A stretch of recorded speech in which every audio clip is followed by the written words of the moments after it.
सर झुका नहीं सकते हैं, सर कटा सकते हैं।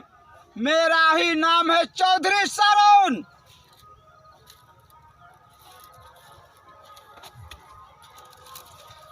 साले बोलते हैं सर कटा सकते हैं, सर झुका नहीं सकते हैं।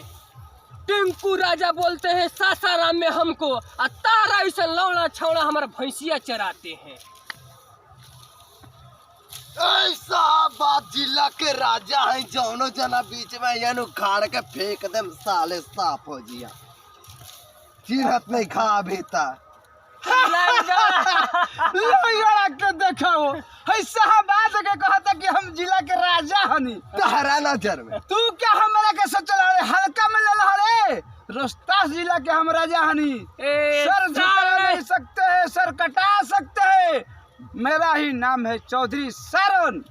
साले झाड़ू लगाए वाला राजा बोलता सासाराम के जिला के मालिक। बंदा देखला हुआ राजा हम है हम। अरे झाड़ू ये लगाए वाला राजा होला रे बाबू।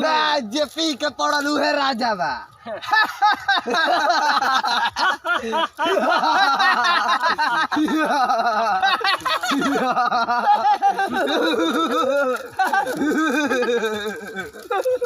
ऐसा ही होगा महाराज, ऐसा ही होगा, ऐसा ही होना राम चाहिए। लक्ष्मण के दोनों के बध करके लंका से रौंदते रौंदते अयोध्या चौपा दूंगा। ऐसा ही होगा महाराज, ऐसा ही होना चाहिए महाराज। मकुनी के मार के मकुनी निकाल देले है ये फिर। मेरा ही नाम है चौधरी सरोन।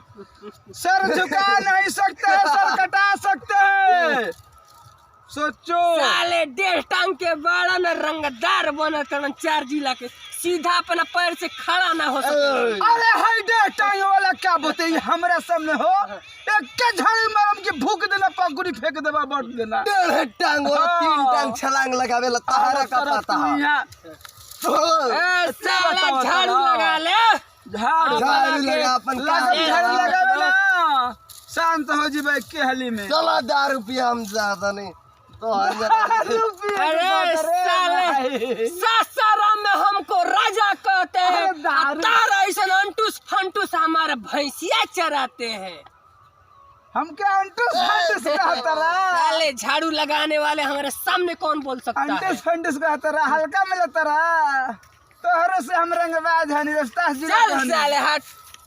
हेलो मेरे दोस्तों, यदि वीडियो पसंद है तो हमें चैनल के सब्सक्राइब कीजिए, लाइक कीजिए, कमेंट कीजिए, वीडियो के फाड़ के शेयर कीजिए। थैंक यू मेरे दोस्त। फाड़ के शेयर कीजिए।